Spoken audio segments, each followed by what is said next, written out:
Hi, church family. I'm so excited to come to you today for our CDC, our Congregational Daily Connection.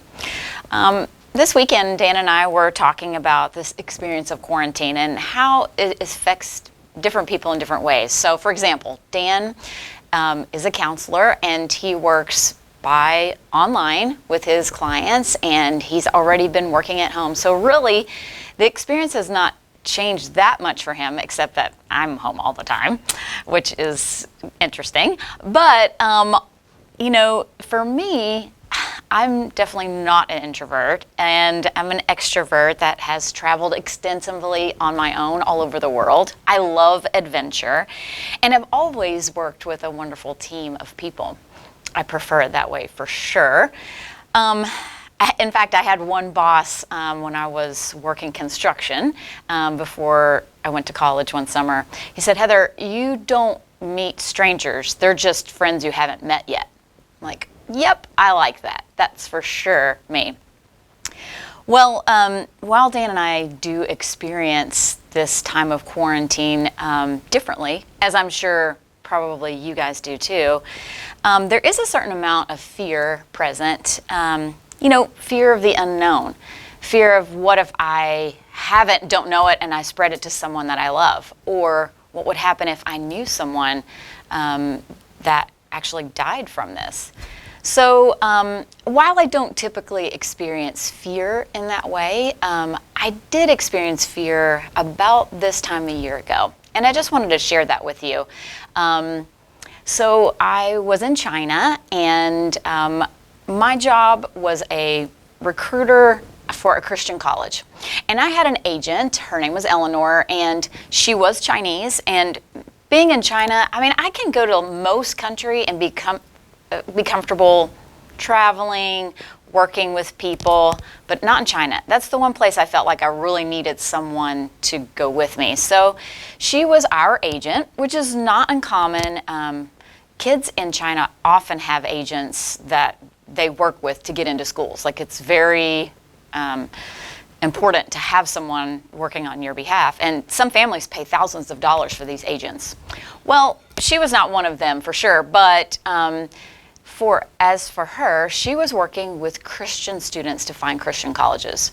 So that was definitely unique, and it wasn't something that she broadcast on a large scale, because that's, being a Christian is not okay in China as far as the government's concerned. So we met at a hotel room, and I actually asked her when we first got there, "Eleanor, are you not worried about what you do? In fact, your email says Christian College 101. And she's like, the government's not worried about me. I'm just one little person. Well, no sooner had she said that than like 10 minutes later, we got her to knock on our hotel room door, and 4 officers came into the room and were interrogating us. You could tell that it was not a friendly visit, and while I didn't really know what they were saying because they were just talking back and forth with my interpreter, it was very scary, and I was just praying, Lord, just keep us safe. I didn't know what was going on, but I had heard in being another part of China just the week before that pastors and different people who are really outspoken about Christian faith were just disappearing. So as we were there and talking, all I could do was really give my attention to them. I didn't understand a thing they were saying, but when the group of them was smiling, I was smiling. But most of the time, it was just very heated discussion.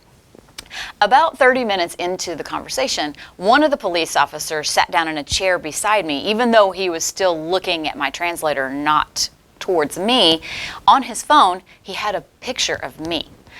And the fear of like, wow, they not only know who I am, they have my passport photo, and they know all these things about me. And I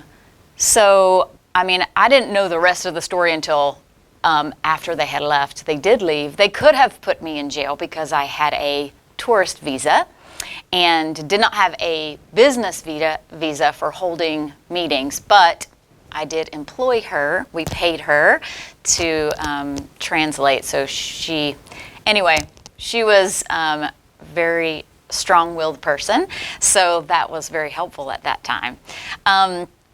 Anyway, long story short, I was thinking about that fear. I left China the very next day because HR got involved, and they wanted me to leave to be safe. And I got to Thailand 4 days before I was supposed to. So I was supposed to be in China 4 more days. I get to Thailand, and you'd think that I would feel safe there. And when I first got there, I did feel safe. Like, I could have Facebook then. I could communicate with my family. That was one thing that was really hard about China. I couldn't even call out. It was just very difficult. You felt very isolated. And so I did communicate with my family, and I felt really good. But all of a sudden, I was alone in Thailand with nothing to do for 4 days. And I felt very overwhelmed by fear. So it was interesting, as I was just preparing for this, I thought, that's like that in a lot of situations for me. In the moment, I'm very focused and determined, but then when I get to the safe point, then I just can feel all those feelings. So as I was thinking about that, I wonder if that's how the disciples felt after Jesus was in the grave.